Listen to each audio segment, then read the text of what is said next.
The story begins in the depths of space, where a predator named Dek pursues his own flesh and blood. Quay, utilizing a sophisticated tracking device mounted on his wrist, coupled with advanced thermal sensors in his helmet that scan the terrain for heat signatures. Dek closes the distance with terrifying speed until he finally corners his target. There are no words of greeting as the two brothers immediately collide in an explosion of sparks and fury, their blades clashing against armor in a fierce acrobatic brawl where they stab and grapple, neither warrior willing to yield an inch. This brutal confrontation is not a fight to the death but rather a manifestation of a deep-seated sibling rivalry driven by Dek's desperate need to impress their demanding father.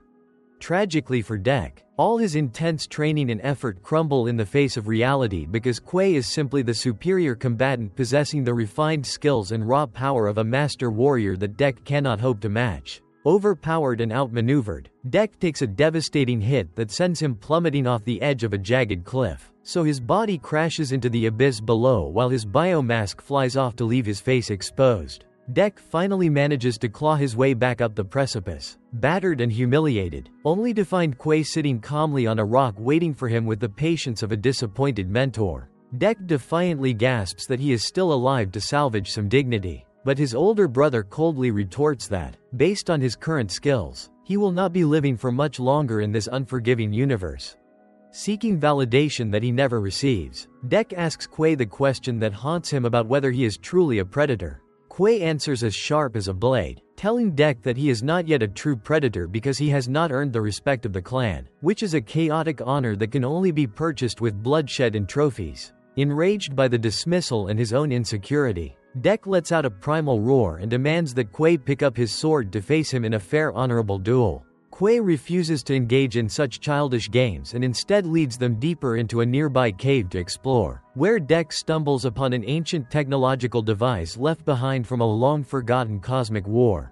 Showing a rare moment of brotherly affection, Quay hands Dek a brand new plasma cannon for self-defense and strictly orders him to board his ship and leave the planet immediately for his own safety. We learn the history of their people that for generations, their ancestors have hunted the greatest prey across the galaxy to prove their worth, meaning young warriors must return with the flayed trophy of a unique creature to be accepted. Only when they present such a prize does the clan recognize them, since those who return empty-handed face not just exile but death. While Earth offers little challenge with threats as minor as a local woman with a bow, the planet Gen, known ominously as the Planet of Death, is home to the Calyx, which is a nearly invincible beast feared even by their mighty father. Driven by a need to prove himself, Dek makes a shocking declaration that the Calyx will be his trophy and vows to show everyone just how strong he truly is. Quay knows this is a suicide mission that will surely end in Dek's demise and begs his brother to choose another planet. As Quay reaches for the controls to change the ship's coordinates, Dek grabs his hand firmly, insisting that Quay must respect his vision and the solemn oath he has sworn as a grown predator. The tension breaks when their father suddenly appears, and while Dek is overjoyed to see the patriarch Quay, he grimly cuts his own hand to show submission and respect. The father, who is a ruthless and scarred veteran of countless hunts, ignores the gesture and coldly asks his eldest son why the mission remains incomplete. He views Dek not as a son but as a shame to the clan and a walking embodiment of disgrace who weakens their bloodline. With chilling indifference, the father orders Quay to kill Dek while he sleeps, arguing that it is a mercy that will leave no guilt. Desperate to save his brother from execution, Quay lies to his father, claiming that Dek has ambitiously chosen the legendary Calyx as his prey. The father laughs with cruel mockery, refusing to believe a weakling like Dek could achieve a feat that even great warriors fear.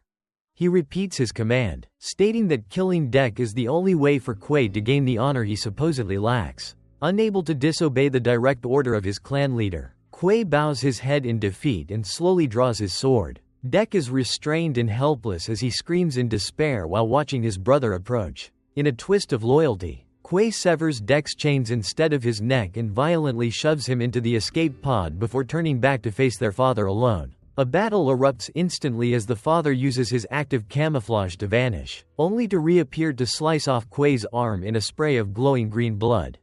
Quay loses his sword but spots the ship's remote control lying nearby as he crawls through the dirt. In his final heroic act, Quay sacrifices himself by pressing the launch button to send his brother to safety just as the father delivers the killing blow. Dek watches through the viewport in horror, heartbroken that the father he respected could murder his own son as the ship rockets away toward the deadly planet Jenner. The journey is treacherous, forcing Dek to navigate through a dense asteroid field until alarms blare, warning him that the ship has sustained critical damage and is crashing. Dek scrambles to the cockpit, fighting against the G-force to regain control, but the ship enters freefall and smashes into the planet's surface. Just as the vessel shatters upon impact, a giant alien creature waits with open jaws to swallow him whole. Miraculously, Dek activates his emergency energy shield at the last second, landing safely while the beast is repelled. As the adrenaline fades and the memories of his brother's sacrifice flood back, he falls to his knees and screams in pure agony because Quay's death has become his driving force.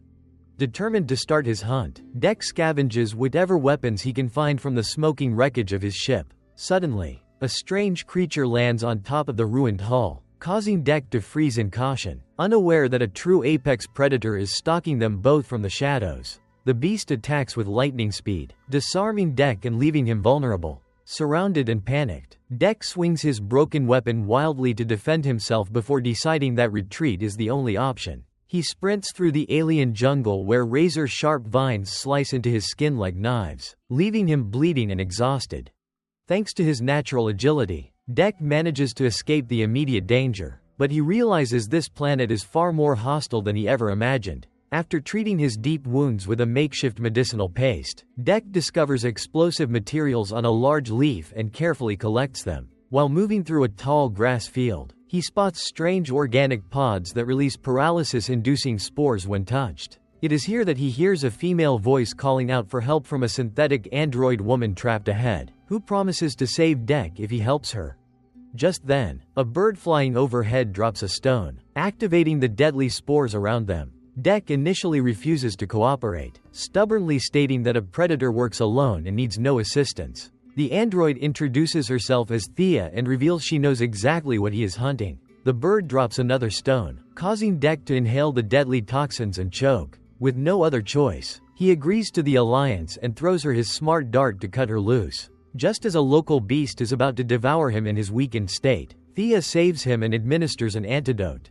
When Dek wakes up, Thea is talking non-stop, asking him to carry her because her body is severely damaged and she is missing her legs. She explains she is a biosynthetic android from the Elan-Zutani Corporation and confirms that the calyx is real and incredibly dangerous. She claims she survived an attack by the monster and suggests they team up, believing that together they can defeat it. Dek is skeptical, asking if she has truly seen the beast, to which Thea replies that the creature is the very reason her body was torn apart. Since her technology is damaged, she convinces Dek that her knowledge makes her a vital tool for his hunt. Reluctantly, Dek throws the chatty android over his shoulder, enduring her constant questions about why he is so small for a predator. As they cross a river, they are surrounded by terrifying eels capable of spitting acid. Thea calms the situation by explaining the creatures are just hungry, and once fed they become docile and even loyal. To avoid carrying her in his arms, Dek weaves sturdy vines into a makeshift backpack for her and finally opens up enough to tell her his name. Using his own glowing green blood, Dek creates a lantern to light their way through the dark jungle. Thea reminisces about rainy nights when she still had a full body, telling him she was a biologist researching organisms here before the calyx attacked her base 2 weeks ago. She mentions that another android named Tessa is the only one like her and that their mother programmed them with emotions to better understand the planet. Hearing about this bond, Dek feels a pang of grief for his brother and remarks that love creates a weakness. Thea reveals that the calyx killed several androids including Tessa, but she still holds on to hope.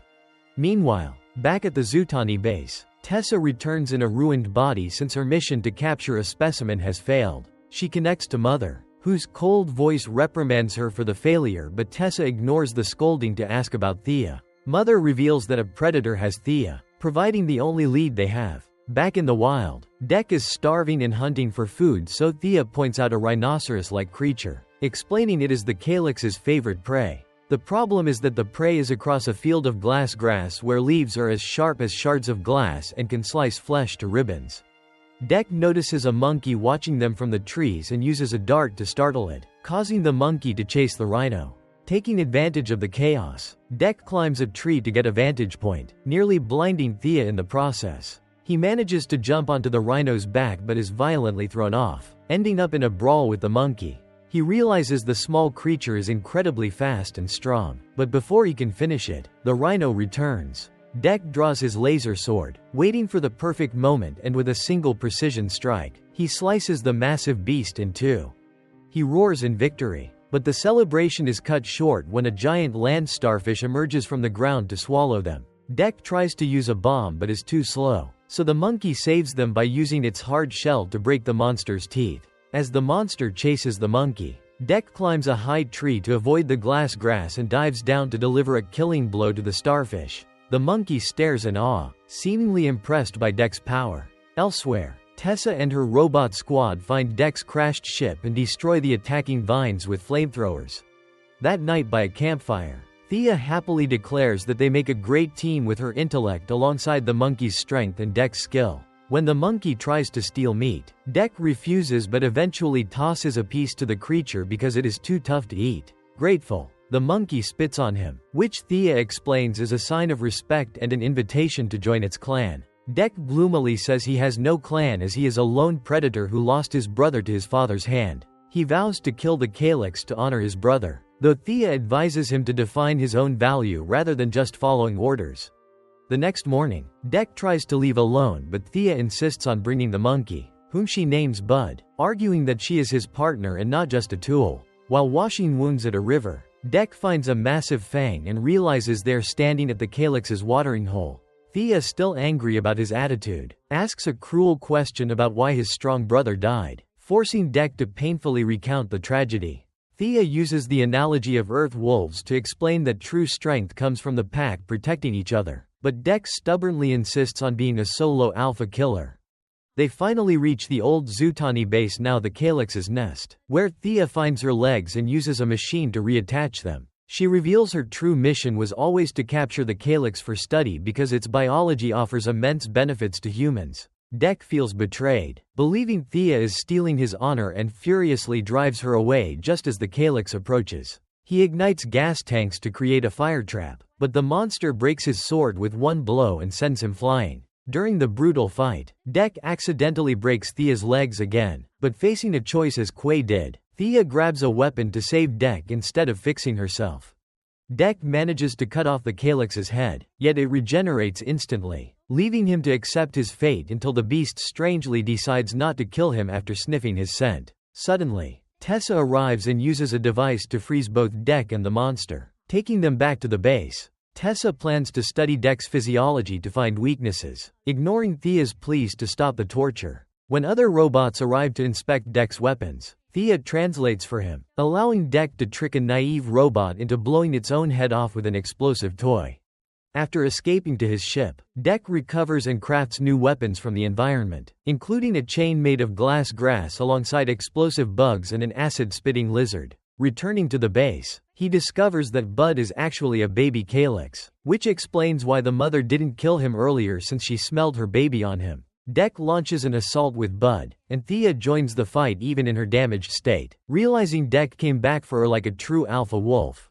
They formulate a plan where Thea and Bud rescue the mother calyx while Dek distracts the enemy with planted explosives. However, the CEO of Elon Zutani unleashes a giant mech robot piloted by Tessa, who uses Dek's own cannon to overpower him. The acid lizard sacrifices itself to save Dek, fueling his rage as he unleashes his entire arsenal against the mech. Meanwhile, the freed calyx attacks the mech, devouring Tessa after she is exposed, and Dek bows to the beast in respect.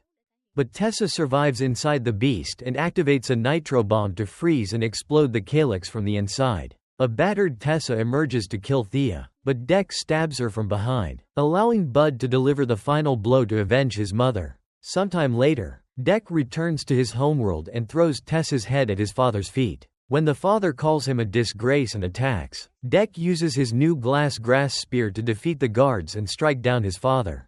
Defeated and trapped in a net, the father begs for mercy and offers a place in the clan, but Dek coldly replies that he already has a family. Bud appears to kill the cruel patriarch, allowing Dek to take the cloak and sword to finally become a true predator. The story ends with a grim warning from Thea about an approaching ship, to which Dek replies that it is not another leader but someone far worse. Who is his mother?